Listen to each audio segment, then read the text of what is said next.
The poster read, "Happiness. Sold in glass jars. Call today." And underneath the text was a phone number. I was walking home from a long, exhausting day of work when I caught a glimpse of the paper stapled on an old telephone pole. I took a picture of it thinking it was amusing. I was going to show my wife once I got to our apartment, but I was caught up with chores and forgot about it. Dinner, dishes, laundry, packing a snack for our daughter, putting her to bed, then putting her toys away that she'd left out in the living room. Every night, it was the exact same routine. The next day, I awoke sleeping back-to-back with my wife. I always had to get up earlier than she did for my job, so I quietly got ready for the day and headed out the door. At work, I was updating the company's latest expense report. Most days were similar to this one. They were basically paying me to stare at a computer for 9 hours a day and input a couple numbers into a spreadsheet. I finished my work very quickly, so I decided to head out of the office early. It also helped that it was a Friday, and a lot of people leave early at the end of the week. On my walk back, I was thinking of what my life had become. I did this often. I always dreamed of traveling when I was younger. I wanted to drive across the country or solo backpack across Europe. Then I met Kelsey. Don't get me wrong, I loved Kelsey. I mean, I still do. We just don't have that spark anymore. When you meet someone and get in a relationship, whether it's meant to be or not, some of your personal life plans have to be put on hold. And then that relationship turns to marriage, and then you have a baby. Then you have to enroll your daughter in a preschool. Then you have to get a better paying job and work more hours and blah, blah, blah. I'm not trying to throw a pity party for myself. I'm just saying I wasn't exactly content with where I was in my life. I wouldn't have referred to myself as a happy person. As I took the same route home that I did every day to work and back, I walked by the same poster I had passed the day before. I don't know why. I really don't. But I decided to call the number. I figured it would be some joke. Maybe someone just picks up and says, "I love you," on the other end and hangs up. Or maybe it's a line to a sex worker. I had no idea what to expect. I called. It only rang once before someone picked up. "Hello," a woman said. Hi. I'm calling about your poster. You're at." "Oh, awesome," she said calmly. "When do you want to pick it up?" "Pick what up?" "The jar," she said, like it was the most obvious thing in the world. "Oh, of course." I realized then that I had left work early without telling Kelsey, so I could just go pick it up now and she'd be none the wiser. "What exactly is it that you're selling?" "I just told you. It's happiness. In a glass jar. Like the poster said, happiness keeps best in glass jars.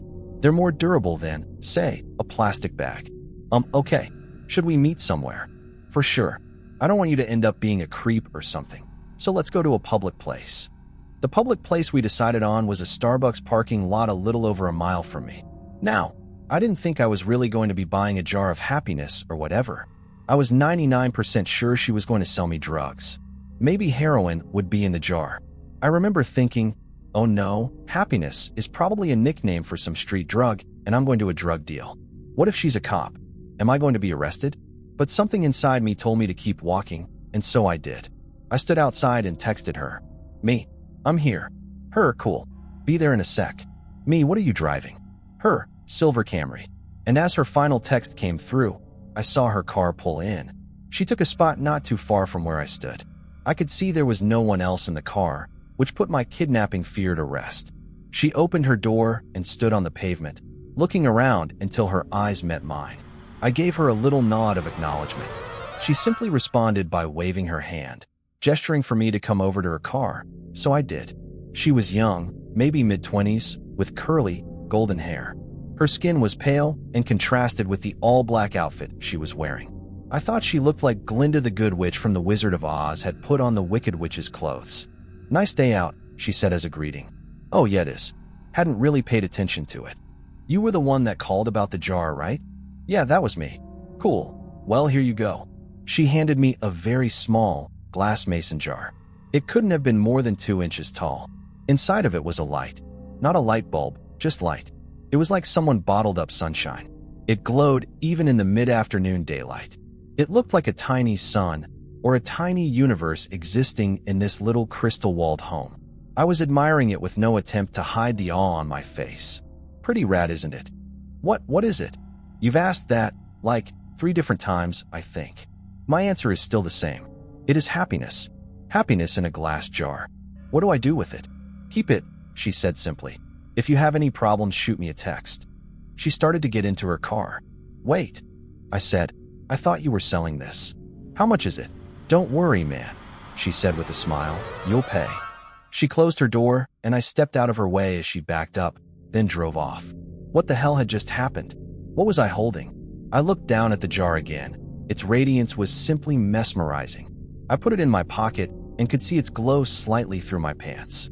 I began to walk home. What was just a nice, sunny day quickly changed into a rainy one with clouds wrapping the sky. It was not forecasted that it would rain, or else I would have ridden the bus or subway to work that day. I jogged home, trying not to get too drenched. I finally found shelter once I made it to my apartment building. I walked up to my door and found that my key wasn't on my key ring anymore.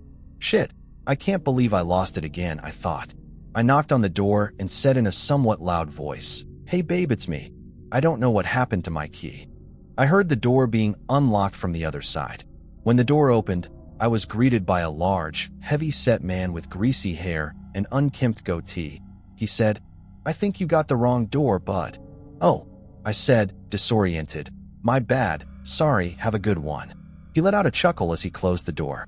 Apartment number 33. I know that was my apartment. I know it was. I'd been in apartment 33 for 5 years now. But that was not my apartment. From what I could see inside, all the furniture was different. It was painted a different color. It was all wrong. I felt like I'd hit my head and was drugged.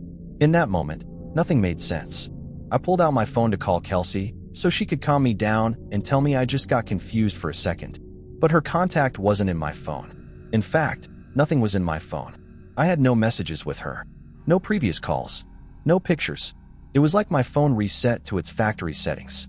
Did that girl somehow switch my phone out when I wasn't looking? I would have just dialed Kelsey's number manually, but I couldn't quite remember it. I had known it by heart before, but not anymore.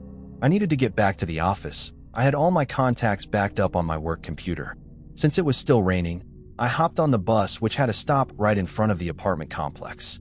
I rode downtown toward my office, the whole time staring at my wet shoes, wondering what the hell was going on. We have a keycard access to our building, so only authorized personnel can get inside. I always keep my access card in my wallet, always. But, surprise, surprise, it wasn't there. I buzzed into the speaker we had for guests with appointments or employees as a backup in case anyone lost or forgot their card. Easy. "Hey, this is Tim. I must have lost my card. My employee number is..." I stopped as I drew a blank. A voice came through the speaker. "Tim? You got cut out. What's your employee number?" I can't remember, That's fine. Just tell me your full name and department." Finance. I'm in finance. My full name is Tim Brooks." 1 second.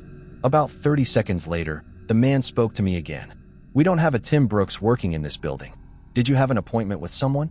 I backed up in surprise, almost tripping on my own feet. I had just been in that office an hour or two ago. What was happening to me? I felt like I was getting Alzheimer's, but going through every stage in one day. I stared at my hands, unsure if I was in the right body. I felt like the world around me was disintegrating. I wasn't in control. I was merely sitting inside somebody else's head, watching the world through their eyes. Just then, I got a text. I recognized the number immediately. It was that girl, the one who gave me the jar. I had forgotten all about it until I saw her text. Her. "Hey, how's it going?" I looked at my phone, dumbfounded. It made me angry she was so nonchalant about this. She knew what was going on. She had done this somehow. Me.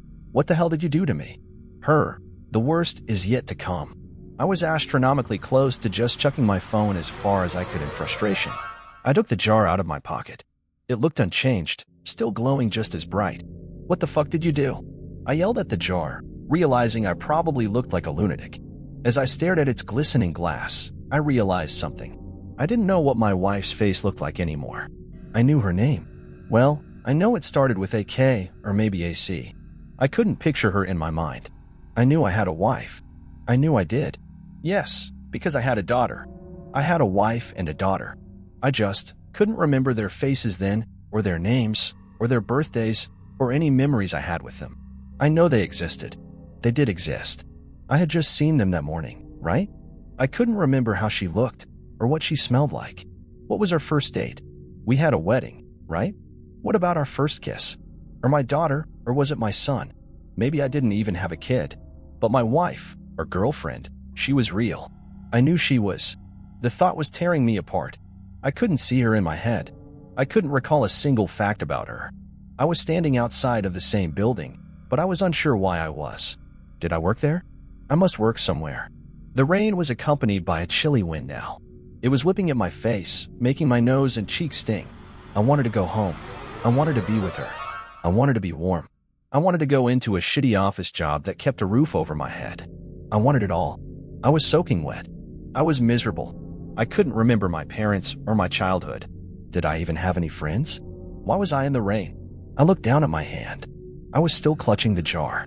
The only memory of my entire life I could concretely remember was that girl giving it to me, telling me it was happiness. It did not bring happiness. It brought pain. It brought suffering. I was more miserable in that moment than I'd ever been. My phone buzzed. Break the jar, Tim. I looked at my other hand. With the setting sun and the rainy sky, I swear the jar glowed brighter than any streetlight near me. I didn't break it because I was following her instruction. I broke it because I was angry. I broke it because I was upset. I needed a release.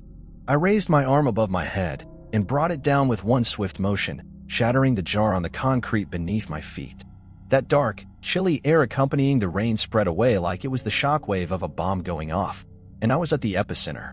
I saw the warm, yellow light from inside the jar spread rapidly across the ground and ascend into the sky. It was as if I was watching the beginnings of the universe being created, like God had just snapped his fingers and said, "Let there be light." I was engulfed in it. I could no longer see street or rain or anything dark. I felt like I was plummeting into a star going faster than the speed of light. It felt like sitting in front of a fire on a cold winter's night, but that warmth was covering every inch of my body. And then I blinked. Immediately, I could feel the sheets beneath me and my back barely touching my wife's. I was staring out the window. The morning light drenched through the glass and gleamed on my face. I stood from bed and grabbed my phone. It was Friday morning. I had one text. "Let me know if you ever need another jar," smiley face. I called in sick to work. I snuck into my daughter's room and greeted her with a kiss and told her she didn't have to go to preschool today. We were going to have a family day. She smiled and stretched out her arms with a yawn before curling up and falling back asleep. I got back in bed and squeezed my wife tightly. I didn't let go for hours. Our daughter came into our room and woke us up eventually. She was jumping on the bed and shouting for us to wake up. Yesterday, I may have found that annoying. Yesterday, I may have found a lot of things annoying or monotonous or dull, but not today. Today, I pulled her under the covers in between me and Kelsey. Today was going to be a good day. Today, I was happy.